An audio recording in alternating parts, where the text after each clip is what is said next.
Paglalagay ng specialty ward sa mga provincial hospital para sa ilang mga pangunahing sakit ang target po ngayon ni Pangulong Ferdinand R. Marcos Jr.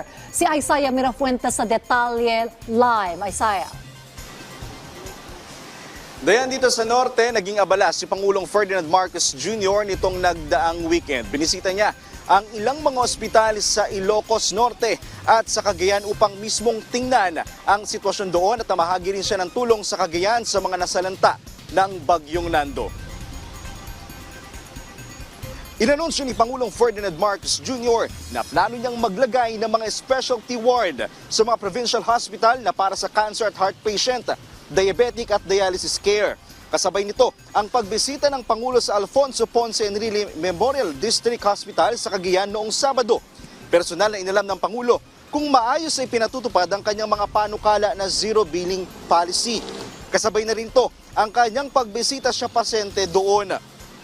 Nakita namin na lumapit ang Pangulo sa ilang mga pasyente sa ospital para harapang kumustahin ang kanilang lagay. Nagtungo roon ang Pangulo matapos ang naging relief operation ay sinagawa sa Cagayan para naman sa mga naapektuhan ng nagdaang Bagyong Nando na kung saan naranasan sa maraming bayan sa probinsya ang wind signal number 4.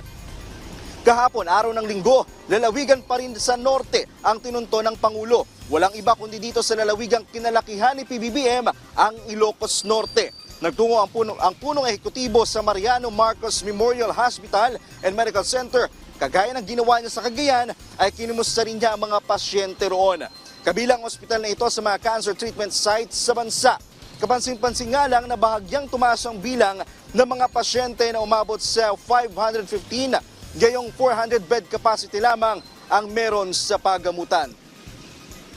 Dayan, kahapon din nakita natin si Pangulong Ferdinand Marcos Jr. na dumalo sa isang misa sa Immaculate Conception bilang paggunita na rin sa ika-36 na anibersaryo ng kamatayan ng kanyang ama at ng dating Pangulo na si Ferdinand Marcos Sr.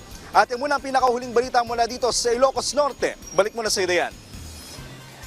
Maraming salamat, Isaiah Mirafuentes.